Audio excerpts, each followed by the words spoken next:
On the Titanic, the price of your ticket did not just decide your bed, decided whether you lived or died. And almost nobody who bought the cheapest ticket was meant to know that. 62% of first-class passengers survived the sinking, 41% of second class, and of the poorest in third class, only about 1 in 4. Your survival was written on your ticket before the ship ever left port. But this is not really a story about an iceberg.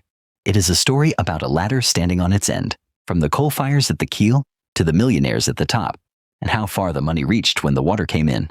Because every deck of the Titanic had a price, a monthly wage, a ticket, a fortune, and behind each price, a human being, sleeping closer to the water or closer to the stars. Today we climb it deck by deck. The stoker, third class, second class, first class, the millionaires. And then we open the books on the men who owned it all and never got their hands dirty. This is Rank and Ledger. In today's episode, the Titanic, deck by deck.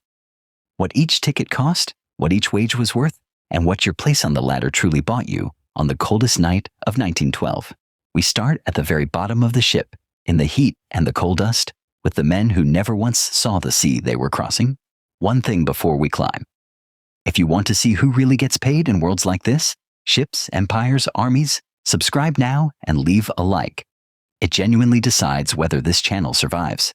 Deep below the waterline, in the boiler rooms, worked the Black Gang, firemen and trimmers who shoveled coal into the furnaces around the clock. The great ship ran on their muscle, and they ran on almost nothing. A fireman earned around 6 pounds a month. Grueling, dangerous, filthy work.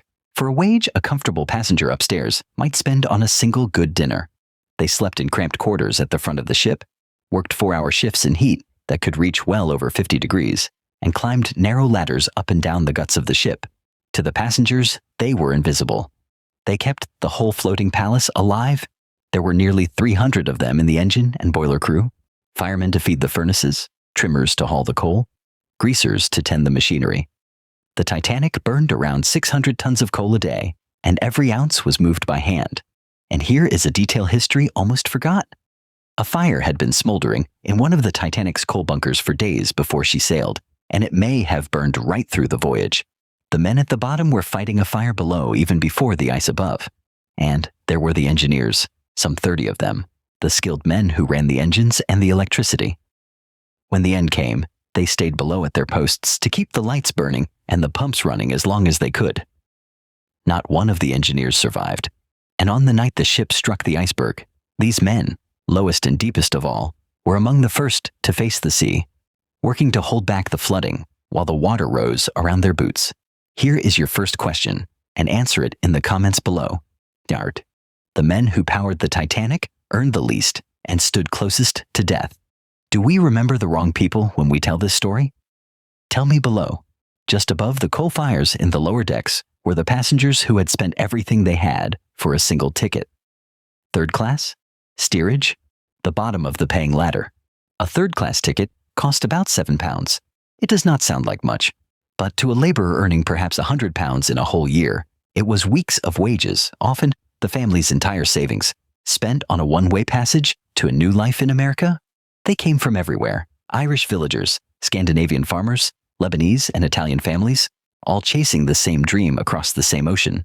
For most of them, the Titanic was not a holiday. It was the boat to the rest of their lives. For that 7 pounds, they got more than they had ever had at home. Clean bunks, electric light, 3 hot meals a day. To a poor family, third class on the Titanic was luxury. That is the cruel part. Their meals were simple but plentiful. Their bunks were clean. Their children played in the corridors. For a few days, families who had known real hunger felt, for the first time, almost cared for. None of them knew how the ship was arranged against them, and for many there was a barrier of language on top of everything else. Crewmen shouting directions in English to families who spoke only Swedish, Arabic, or Italian. In the confusion of the night, not understanding the words could cost you your life. They traveled deep in the ship, far from the lifeboats up on the top deck, and between them and safety were corridors they did not know and, in places, gates. The design of the ship kept the classes apart by habit and by law. When the water came, many in third class could not even find their way up in time. Some were held back. The result was written in the numbers. Only about 1 in 4 of them survived, The cheapest ticket carried the highest chance of death. And it was not only class that decided who lived. It was who you were traveling as. The order of the night was women and children first, so a third-class mother might reach a boat, while her husband was turned back at the rail to wait and to drown. Overall, about 3 in 4 women aboard survived, and only 1 in 5 men. Between class and gender, the arithmetic of that night decided who saw dawn with a cruelty no one on board fully understood, until it was too late. Now we climb a few decks higher, into the comfortable, respectable middle. Second class. A second-class ticket cost around £13. This was the world of teachers, clergymen, engineers, and small businessmen. People with a little money and a lot of respectability. Second class on the Titanic was as good as first class on most other ships. Polished wood, a fine dining saloon, a library, comfortable cabins higher in the ship, closer to the boats. These were not the idle rich. They were the solid middle. And many of the second-class men met the same fate as the poor, stepping back so that women and children of every class could take the too few seats. Respectability, that night, often meant sacrifice. And that little bit of extra money, that little bit of extra height in the ship, showed up in the survival figures. 41% of second class lived, against just 25 in third. £13 instead of 7 bought a measurably better chance of seeing morning. Here is your second question for the comments. £6 more on a ticket meant a real difference in the chance of surviving. Should where you sleep on a ship ever decide whether you live? Tell me below. Now we rise into the light. The upper decks, the grand staircase. First class, where the Titanic became the most luxurious moving object on Earth. A standard first-class ticket cost around £30, more than many workers earned in half a year. And for that, you entered a floating grand hotel, a heated swimming pool, a Turkish bath, a gymnasium, 2 barber shops, a la carte restaurant rivaling the finest in London and Paris, staterooms with private promenades. This was wealth made into a ship. The very finest meals were not even in the main saloon. They were in the a la carte restaurant, where a first-class passenger could order off menu at any hour, at extra cost, as though the most expensive ticket on Earth still was not quite enough. First-class passengers dressed for dinner in gowns and white tie. They dined on 10-course meals. They were served by an army of stewards who earned about $17 a month for a life of bowing to people who spent that on a bottle of wine. And the very rich did not travel alone. They brought their own worlds with them. Personal maids, valets, nurses, and chauffeurs traveled with the first-class families, servants earning a pittance to wait on a fortune, caught between the decks, just like everyone else. And when the ship went down, the money showed. First class was on the top decks beside the lifeboats. 62% of them survived, more than double the chance of the poor souls in steerage below. But even first class was not the top of this ladder. Above the merely wealthy sat a handful of people so rich that their fortunes are still famous today. The finest suites on the Titanic, the parlor suites with their own private promenade decks, cost up to £870. In today's money, well over $100,000 for one crossing of the Atlantic. Aboard were some of the richest people alive. John Jacob Astor, worth around $85 million, the richest man on the ship. Benjamin Guggenheim, heir to a mining fortune. Isidor Straus, co-owner of Macy's. Between them, they carried more wealth than entire towns. Astor was traveling with his young pregnant wife, Madeline.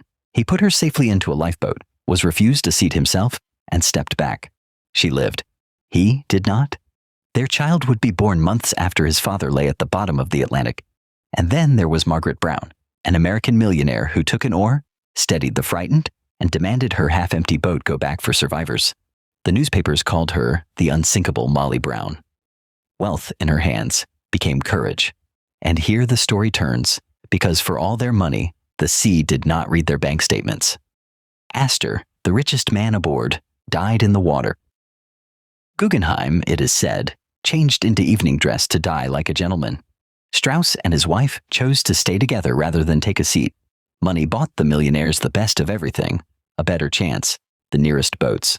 But it could not buy certainty.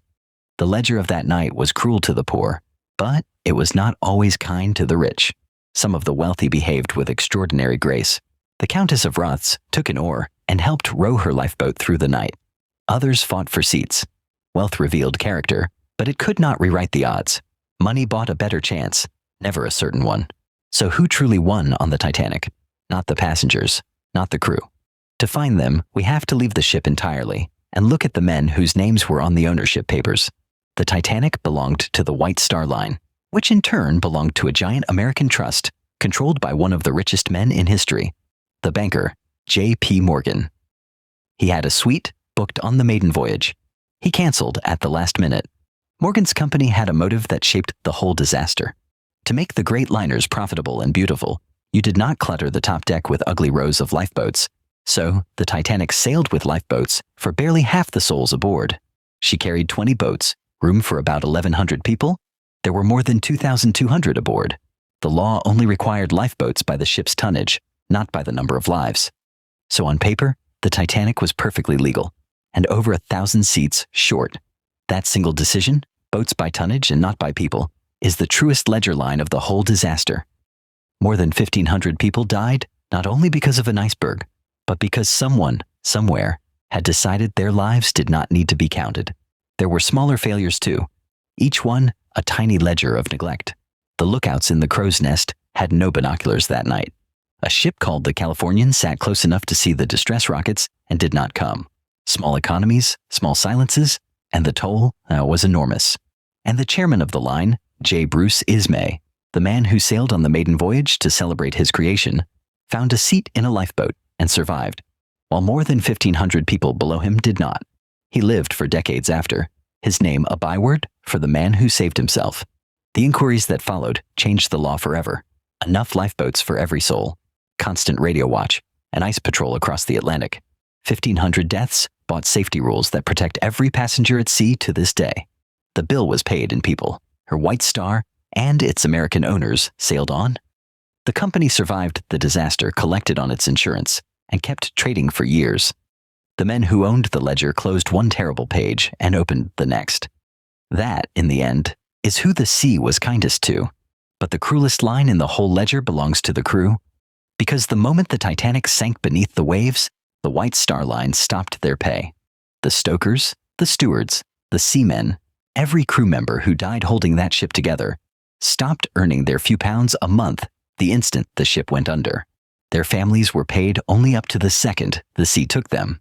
And the band, who famously played on to calm the passengers as the ship went down, were not even employed as crew. They traveled as second-class passengers. It is said that afterwards, one musician's grieving family was sent a bill for the cost of his lost uniform. So here is the final ledger of the Titanic. The stoker earned £6 a month and died in the dark.